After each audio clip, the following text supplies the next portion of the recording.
জল দিয়ে দিলাম তাওয়ায়। তারপরে আমি বাঁধাকপি দেবো, বাঁধাকপিটা এরকম ভাবে কাটবেন। গাজর টুকরা দেবো, বিনস দেবো।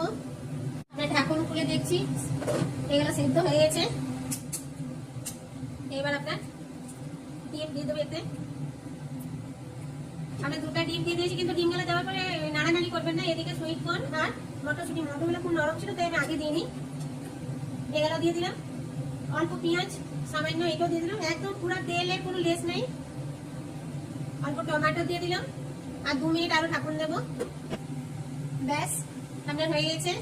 আমি এবার আস্তে আস্তে সবজিগুলোকে উঠাবো। এগুলোকে চেকে উঠাবেন। এরকম নিয়েছি। এবার আপনার উপর থেকে দেবেন গোলমরিচ গুঁড়ি। বাচ্চাদেরকে বা বড় মানুষ সবাই এটা খুব উপকার খেতে পারেন। চাট মশলা দেবেন। যেহেতু আমি নুন দিয়ে সবজিগুলো সেদ্ধ করেছিলাম তাই অল্প নমক দিয়েছি, সন্ধ্যা